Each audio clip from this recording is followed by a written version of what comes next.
Now, having gotten that done, we want to get into some of the more mathematics now that we understand the 5 groups.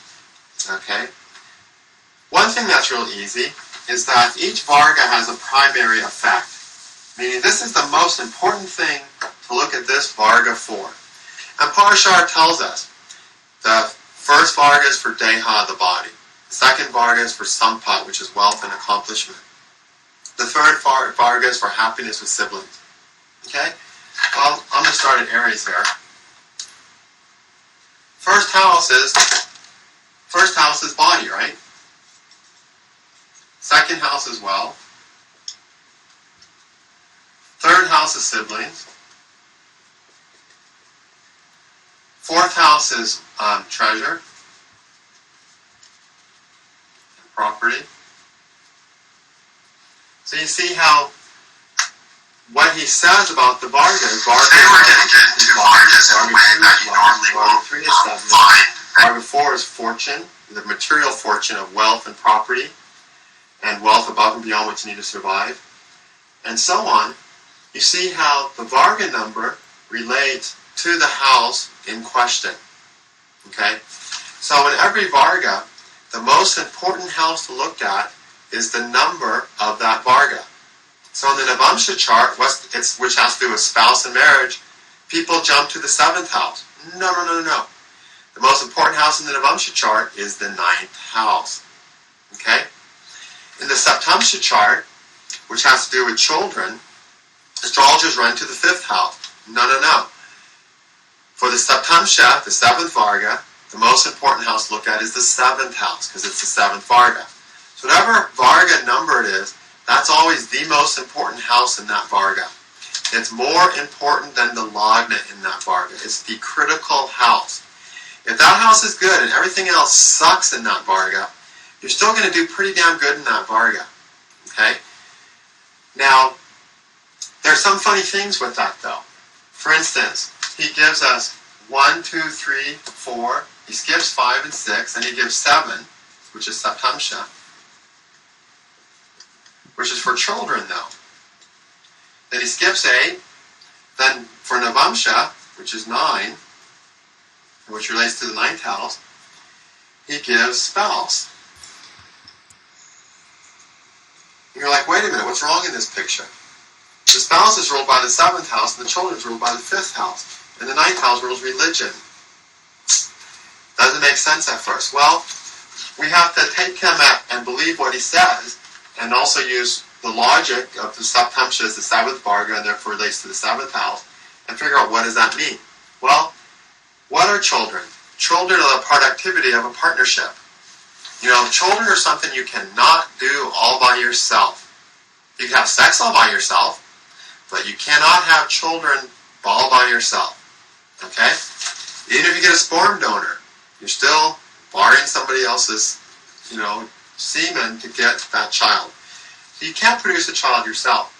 So what the Saptamsha really is, it's the productivity of a partnership. The highest productivity of a partnership is a child. Therefore, Parashar says children. But the Saptamsha has to do with the productivity of a partnership. And what the partnership is actually able to produce in a concrete way. That's the Saptamsha. Okay? And the child is the highest aspect of that. So there's some subtleties about this that you can think on when you see something that seems weird at first. There's always a deep truth behind it, which we'll discuss whenever that comes up in every Varga that we encounter that issue on, when we talk about each Varga in its own individual class. Okay? I just want you to understand it. Yes, Saptamsha, 7th house is the most important house to look at. Okay? In the Dasamsha, the 10th house is the most important to look at. There's no 11th Varga in Parashar, but there is a 12th Varga, the Dwadasamsha, which Parashar says is for our parents.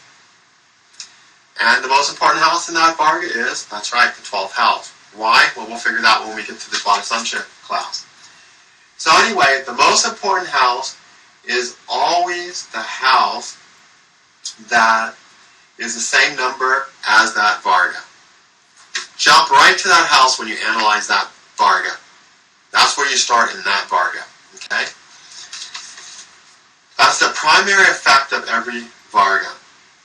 Now, in addition to that, there's many, okay, that's from Vargas 1 through 12. Now, what about from Vargas from 13 to 60? How do you find the primary effect?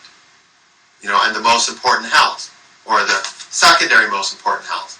Because these are, I'm putting two things together here. In Vargas 13 to 60, how do we find the most important house in that Varga?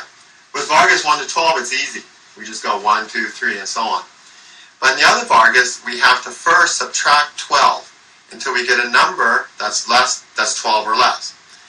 So in the 16th Varga, the Shadamsha, we go 16 minus 12 equals 4. So the most important house in the Shadamsha is the 4th house. Okay?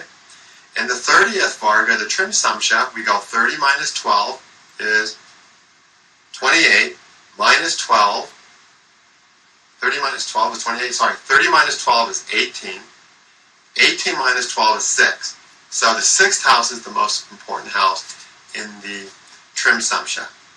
In the Shashtyamsha, the 60th Varga, what's the most important house? Well, 60 minus 12 is 48. 48 minus 12 is 36. 36 minus 12 is 24. 24 minus 12 is 12. And 12 minus 12 is 0, which means the same as 12. So the 12th house is the most important house in the Shashtyamsha. Okay?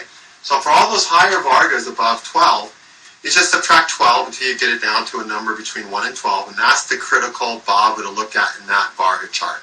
Okay?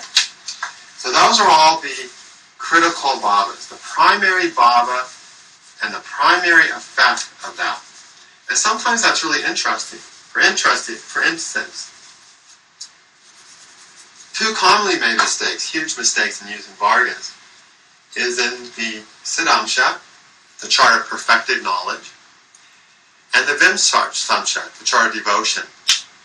In the Vimsamsha, which is the 20th Varga, we go 20 minus 12 equals 8. So the 8th house is the most important house in the Vimsamsha. That's the chart of devotion. What does that devotion do? It connects us to something. It bonds us to something, right? That's an 8th house. That connection that happens through devotion is 8th house. The same way that the emotional connection that happens during sex is 8th house. 7th house is having sex. But the bonding that happens through that sex is the 8th house, that conjugal bond. And the sexual bond is the 8th house. That's why people who've got like Saturn in the 8th house tend to either be really scared of getting sexually bonded, or they're really loose sexually because they're trying to prove that sex doesn't mean anything. Okay? It basically, Saturn in the 8th will screw with their sexual bond. So the 8th house is a house of devotion, where we emotionally bond to something through devotion. The 20th Varga is one of the emotionally centered Vargas. It is one of the Vargas that has to do with our relationship to the things in our life, specifically the relationship we have to devotion we have, and the relationship that results in. And our devotion is only as good as that 8th house in that Varga chart. Okay? So that's the house to start at there. Unfortunately, most people, because they hear the word devotion or worship, in respect to that Varga, they look at maybe the 5th house for spiritual practices, or maybe they'll look at the 12th house for liberation. Those aren't the critical houses in that chart. The 8th house is. Okay? In the Siddhamsha chart, for instance, the 24th Varga, 24 minus 12 is 12. Therefore, the most important house in that Varga is the 12th house, right? 12th house in Siddhamsha is used for knowledge. How does that? He says knowledge, vidya, knowledge from that Varga. So what do people do in that? When they look at that, they go to the 5th house, because the 5th house is one of the houses of education, and it's the house of intelligence. No, 12th house is the critical thing. Why? Because the 12th house has to do with contemplation and understanding, and that's where true knowledge comes from. Okay, 5th house is creative intelligence. 3rd house is rational intelligence. How many creatively intelligent and rationally intelligent people do you know who are complete and utter fools and idiots? Lots of them. Just go find yourself a mathematics professor, and there's 99% chance you just found one, right? Because it's understanding and contemplation that gives knowledge. like it's really true vidya. Okay, and that's the 12th house. Okay, true understanding, 12th house. That's the critical house in that Varga. It doesn't matter how smart you are, without that understanding of the 12th Bhava, of the Siddhamsha, you're always going to be an ignorant person when it really comes down to it. Okay?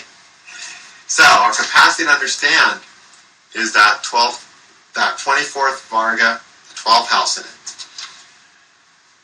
So, we see, because people don't apply the mathematics, in some of these higher Vargas, they're consistently focusing on the wrong houses.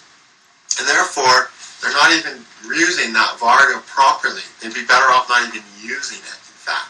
Okay? So we're not going to make that mistake, because we're going to look at things mathematically too. So those are the primary effects of each Bhava. Really simple.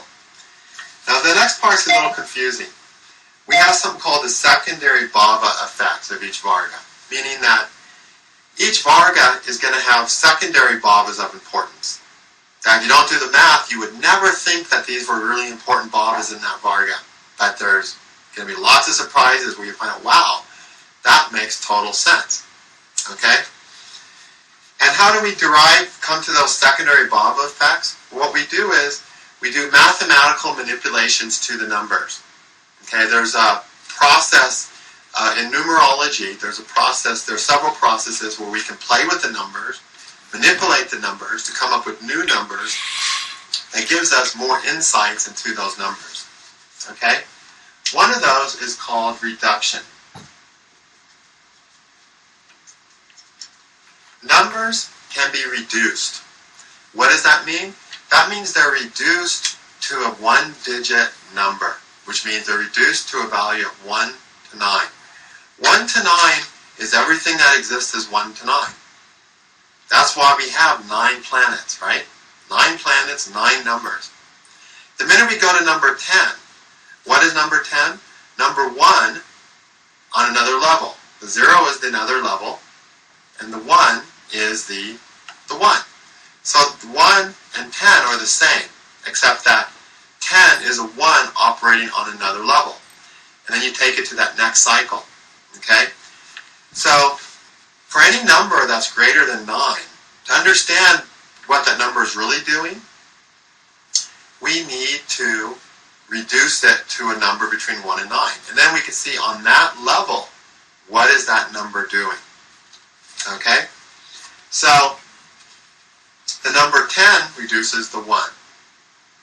The number 12 reduces to 3. Why? Well, the way we do it, we simply add the numbers in the digits in that group to get the full number. So 1 plus 2 in 12 equals 3.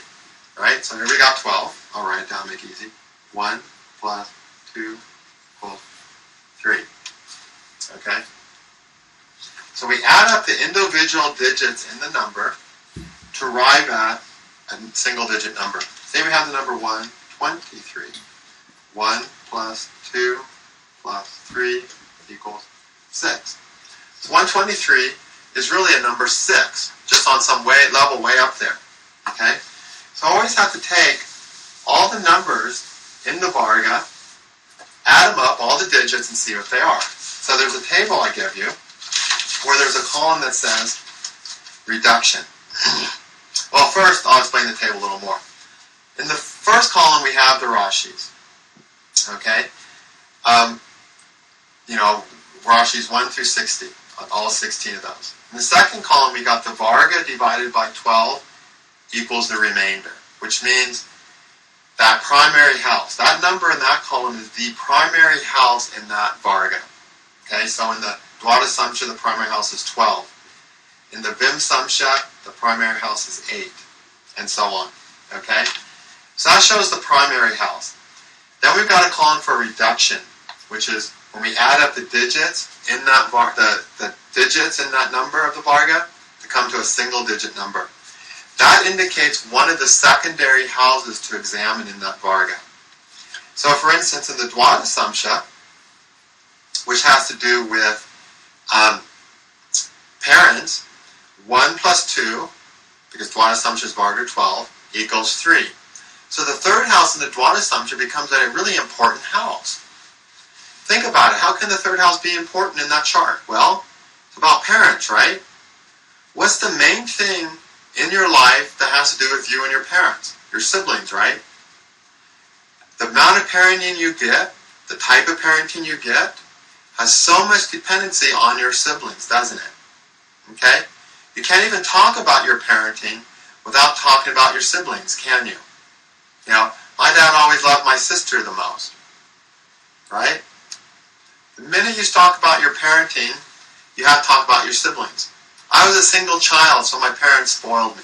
Or, I was a single child, and so I had no one to play with, and my parents were always busy, so I was totally doing my own thing since the age of 3. You know what I mean?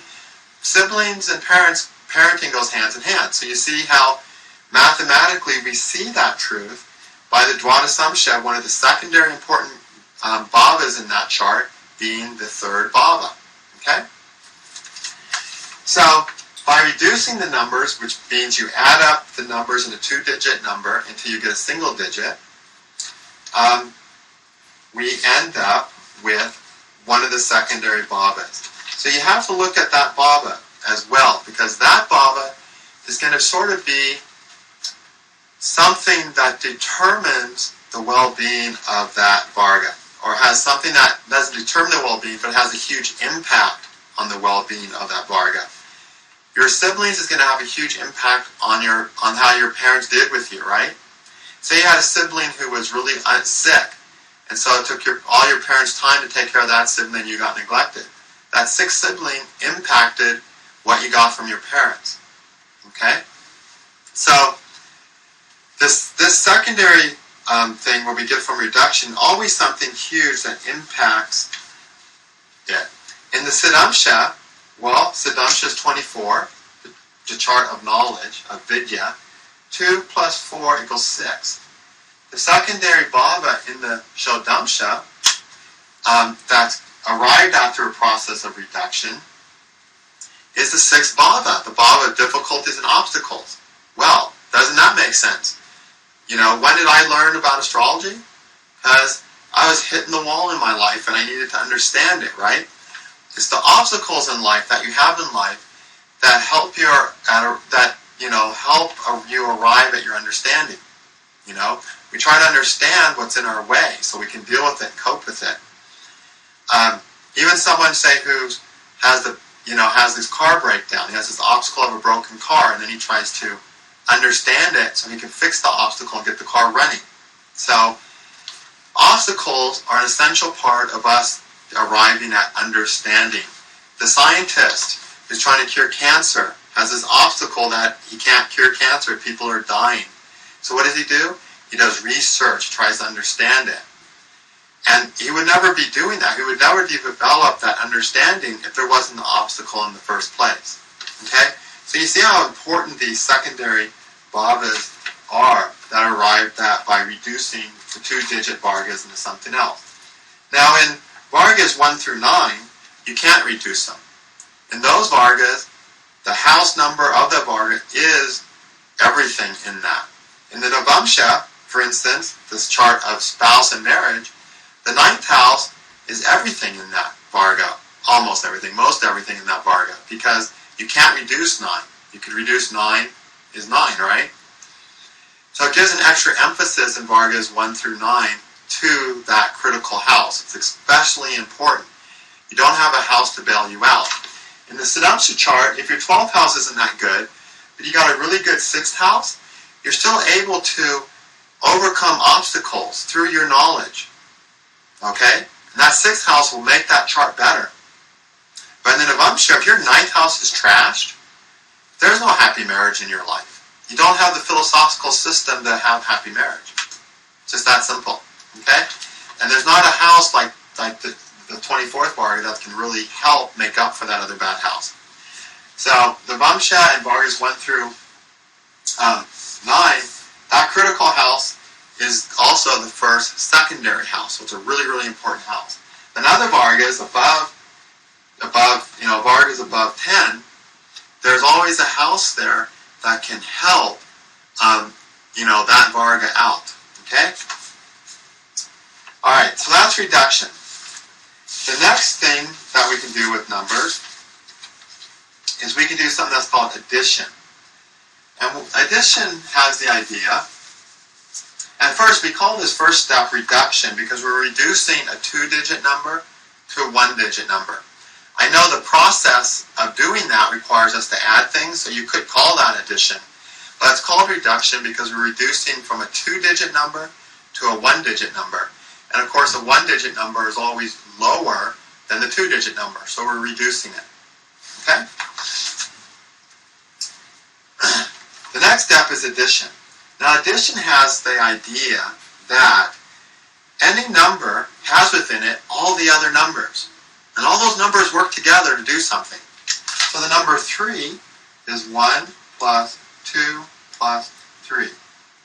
Why? Because number 3 has 1 in it, has 2 in it, and has 3 in it. Add those all up, you get the number 6. So, the number 3, another important thing in that is the number 6. Okay? So when we look at the third Varga, we also have to pay attention to the 6th Bhava. Okay? We can't look at it without that. Okay? We need to look at that 6th Bhava too. And the 6th Bhava, Drakana has to do with happiness of siblings. The 6th Bhava has to do with enemies and difficulties. And if you've got a bad 6th Bhava in your Drakana, you have great enmity with your siblings. Okay? And more problems with your siblings. And look at history. When your siblings are your enemy, that's really when they become your worst enemy, isn't it? You just look at history and you see some of these battles that historically happen between siblings. Or you just start reading charts as an astrologer, and you'll get people in there that have had more trouble and more hate with their sibling than anyone else in their lives. And that's proven mathematically, that possibility, in the Drakana chart, the chart of happiness with siblings, the 6th Bhava is a key secondary house. Okay? That's working on that level. Sometimes it almost seems that siblings are our enemies that we have to learn to work with towards a common goal, right? Okay. So we have to look at the 6th house. And we're going to talk about all this in much greater detail when we have a when we have a class on each Varga. Right now, I'm just trying to help you understand the mathematical processes that we do and the importance of them. Okay? Okay, another example that I wrote up here, that's in the handout you're going to get, is the 4th Varga. 1 plus 2 plus 3 plus 4. That's the 4th. The 4th Varga has to do with Bhagya, fortune. So and the 4th house is the critical house. The fortune and good luck we have to prosper in a material way. 1 plus 2 is 3, plus 3 is 6, plus 4 equals 10. So the 4th Varga also has to do with 10, but now we have to reduce 10. 1 plus 0 equals 1. So the other critical house, besides the 4th, another one in this chart, is the 1st house. So you have to look at the 1st house in the Chapter Tamsha. So when you're looking at health and body, look at the Chapter Tamsha. Why? Because it's a chart of fortune. And what's the first most fortunate thing you can have in life? A healthy body, right? What's one of the biggest misfortunes you can have in life? An unhealthy body. So the Lagna in the 4th Varga does have to do with the fortune of the body we have. And also the fortune of a beautiful body. You know, having a fortune of a beautiful body and a lovely appearance will help you in life. Okay? Unfortunately, it does. Having the fortune of a hideous appearance where you scare people away and scare children even, is going to really hamper you in life, right? So the first fortunate thing we have is our own body and self. And also it means the first fortunate thing we have is ourself. You know, the 1st house is ourself. And when the 1st house is good the 1st house is good in this chart, people feel lucky with who they are and the path they're on in life. They feel fortunate with themselves. And right away, that changes their aura. You get a trashed 1st house in this Varga, then You don't feel fortunate with who you are, the road you're walking this lifetime. And then doesn't matter how much wealth you have, you're never going to feel great. So you see, this is an important house. This first house is important in the chapter Tamsha, the fourth Varga. The first house also has to do with the path we're on this lifetime, right? The Rashi chart has to do with the path. The first house is that path. It's the career. What is career? The career is not the job you do. It is that too. But a career is moving down the road. And actually, if we're careering down the path of life. That's the original meaning of career. It's not a job that you make money. The original meaning of career is to move down a path, like a sled careering down the snow hill. Okay? And usually that word has sort of a haphazard connotation with it. Like it's a little out of control. You're not driving the sled down the hill. The sled is careering down the hill, which means it's kind of going all over the place. So that's how life is. That's the path of life. It's unpredictable. And that's the first house, is our career. The path of life we're on that's completely unpredictable. And all we can do is hold on sometimes and go. Okay? So we have to look at, do we have a fortunate career? Is that path fortunate or unfortunate? We also have to look at the first house in the fourth Varga. Otherwise, we might miss some first house things and think it's better or worse than it really is. So this lets us know that first house is important too. So that's what we call addition. We add up all the numbers in something to arrive at another number which indicates a secondary important house in that Varga. Okay? That number is also that other house. So the fourth and first house are important houses to look at in the chapter Tamsha. Now some numbers will have a square root. Not all numbers. The fourth Varga will have a square root. The second Varga will have a square root, and so on. Anytime a Varga has a square root, the house of that square root is the foundation of that Varga. The square root is the foundation. Okay? So the number 4 has a square root of 2, right? Because 2 times 2 equals 4. So 2 times 2 equals 4. That means second house, 2 squared. I guess I should write it as 2 squared. Gosh, how do you write that square symbol? It's been a long time. Anyway, so 2 squared equals 4. So the second house is important to look at in the chapter Tamsha. Well, the chapter Tamsha has to do with fortune. A lot of fortune has to do with wealth. Wealth above and beyond we need. Okay? Another aspect of fortune is friends, second house, and good family, second house. Okay? So we have to look at the second house too to see the full degree of our fortune. Because really, it's friends and wealth that are the foundation of fortune, right? If you have those two things, you can build anything in life, right? If you got friends and wealth, you can do anything in the world. You have the fortune to do whatever you want, right? You can make more money, you can spread the love, you can build great things, whatever. So look at that second house of that chapter Tamsha. If it's good, you have the foundation for fortune. If it's bad, your foundation for fortune is weak, and therefore your fortune will not be as great as you expected. Also, fourth Varga has to do with real estate, right? The foundation for real estate is money, is wealth, right? Second house, the more wealth, the better your real estate. Piece of cake, okay? So the source of our fortune is wealth and friends and family, ultimately. Finally, the number can be squared. The number can be squared. Okay? Oops. And we can square the Varga number for any Varga. We can square any number. That means we multiply it by itself. So when we take the fourth Varga, the chapter Tamsha, and we square it, we go 4 times 4 equals 16. So when we square a Varga, we get the number 16.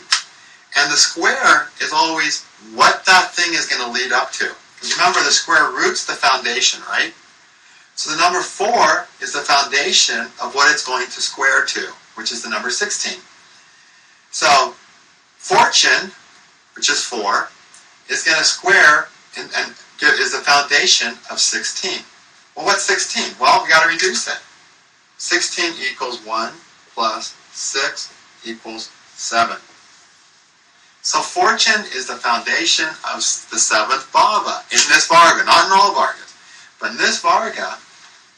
And in some ways it is too in all Vargas. The 4th Bhava is all, and similarly, mathematically, is always foundation of the 7th. Happiness, 4th Bhava, is the foundation of a good relationship, 7th Bhava, right? Okay, but that's dealing with Bhavas. You can do all this mathematical stuff with Bhavas too and get a lot of insights if you want some extra credit homework or something. But when it comes to the Chaturtamsha, the Varga of fortune, we square 4, we end up with the number 7, which means the 7th Bhava is an important Bhava in that Varga chart that has an importance on the side of fortune we have. How? It represents the fortune of business, which helps you make your fortune. And to be lucky in business is just the best thing ever. You know what I mean? Being lucky in business makes you feel so lucky and fortunate. You know, like if you get a good business, and you find a businessman that's doing well, he said, I've been so lucky, I've been so fortunate. And also, it's the fortune of 7th Bhava has to do with public appreciation. For any career that involves fame, the 7th Bhava is critical. Okay, actors have to have the 7th Bhava because the 7th Bhava is the public. Without the public, you can't be an actor, right? No one will know you. So the 4th Varga also gives the fortune of public acclaim, or the fortune of the public in your life. So you'll find in charts of famous people, the 7th Bhava, or its lord, in the Chaturtamsha, will be strong. So they have the fortune of public fame. Pretty cool, huh? You'd never think of looking at that for this purpose. So you see, there's so many things we're missing in astrology simply because we're not using the Vargas fully. We're using them superficially. So in this class, we're going to look at the Vargas fully. Okay? Now that we've finished all the different mathematical things, understand these processes, study this chart. Everything that we talked about is on this one chart. Every single thing we just talked about in this class. And now what we're going to start doing, we're going to start looking at each Varga, starting with the Hora. We're going to look at it mathematically. We're going to look at what group it falls into. We're going to look at the most important planet in that Varga. We're going to look at the deities. And we're going to look at any yogas that there are relevant to that Varga. And then we're going to understand that Varga. And we'll do anywhere from, 2 to 4 videos on each Varga. So this is going to be a long-term course, but you can just get a glimmer of the juice that you can get, that you can squeeze out of Vargas. It's one of the major parts of studying. Think how much time we spend studying planets, right? Rovi Graha Sutras, 384 pages on planets. Go find everything you can find on Vargas, and you've got a couple dozen pages maybe. You've got a tiny, tiny little book. Well, by the time you get done understanding Vargas on all these levels that we're going to study them, you're going to be able to write volumes on Vargas, because that's how much there is to them. Vargas are perhaps the most, if we take any one part of astrology, planets, bhavas, aspects, Vargas, predictive techniques, like this school of system or this type of predictive technique or whatever. Vargas is the biggest of them all. There's more wealth of knowledge in Vargas than any of those other parts of astrology. It's the single biggest part of astrology, Vargas. And we're only dealing with 16 of them. We're not even dealing with all 60. Deal with all 60 and we'll probably really go crazy, right? Now, so therefore, the thing I want to say, and then it's so amazing that there's less on Vargas than anything else. Okay, so this is going to be a really interesting class for everybody. Now, one last thing I wanted to mention. There is something called Nadyamsha. Nadyamsha is when each sign is divided into 150 parts. Okay? And there's these Nadi texts that will say If a person was born, and these texts are like impossible to get your hands on, they're like hidden, secretive things. But it'll say, if the person's born on the 38th nadi of Aries, they'll be born on this and this river and have this many children and da-da-da-da-da. So the idea of the nadi amshas is based on your lagna being in a certain nadi, that it gives you a base destiny. And that there's only 150 times 12 base destinies in existence. Well, how much is that? 150 times 12. 150 times 10 is 1,500. And then we add two more 150s, which is 300. So that's 1,800, foundations of destiny. Because there's 1,800 unique lagna positions. And so some people will argue that, well, then there's another Varga out there, the 150th. Why don't we use that? Well, we don't use it for two reasons. Because we don't have the Nadi book. Beaver Rahman had one of those books, but he never published it, and it's hidden. And I heard that he threw it away before he died even. I'm not sure if that's true, but he felt that knowledge shouldn't be out for the people in the world. Who knows? So Nadi astrology of this type is not a really practical type of astrology. Secondarily, we may actually be doing Nadi astrology without really realizing it. Okay? But more accurately even. Why is that? Well, some people believe, and this makes sense to me, but I've had no way to test it because I don't have a Nadi book. If we had a Nadi book, we could test it. That when we divide the 30 degree of the sign into 150 parts, well, the way we would think to do that, we would just divide it into 150 even parts, which is 12 parts of 12 minutes of arc. 12 minutes of arc, there's 150 12-minute tiny portions in each sign. So the common way to do this Nadi is to chop it into 12 parts, or 12-minute parts under 50, even 12 parts. But here's a really interesting thing in astrology. We have these 16 Vargas of Parashara, right? And these Vargas change at different times. So the Hora changes, like let's take Taurus. The Hora changes, there's two Horas. But then there's 3 Drakanas, right? 1, 2, and 3 Drakanas. Then there's 4 Chaturtamshas, right? So I'm going to cut in the fourths now. 1, 2, 3, 4. And if I keep chopping the sign up, where all the Varga changes actually happen, and I do that for all 16 Vargas of Parashara, guess how many different parts I have in that Rashi? 150. Okay? I have 150 parts in that Rashi. And those parts will not be equal sized. Some will be the same size, some will be different size. Some will be really, really tiny, other ones will be a little bigger. They'll all be small though. They'll average 12 minutes, but they'll all be something plus or minus 12 minutes. Okay? But there's 150 parts. So maybe when we look at that lagna, and we look at that lagna in all the 16 Vargas, we're really looking at the nadi of that lagna. We're really looking at the nadi amsha of that lagna.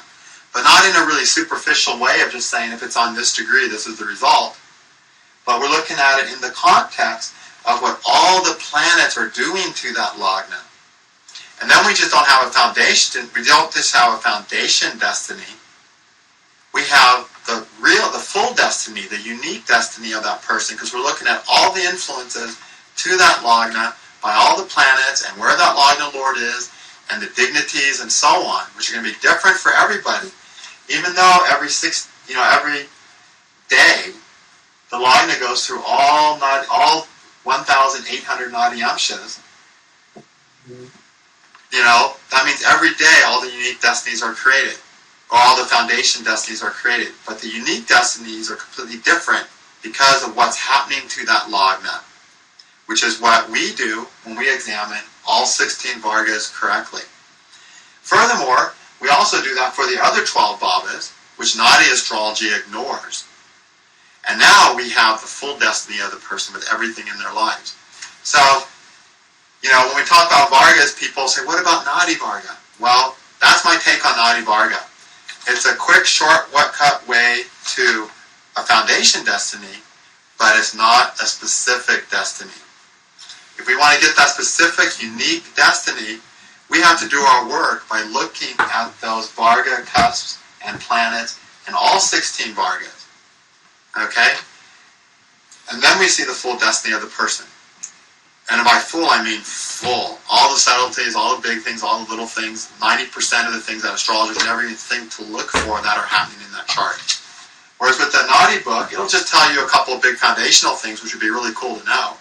But it's also going to leave a ton of stuff out and not be totally precise about the quality of so many other things.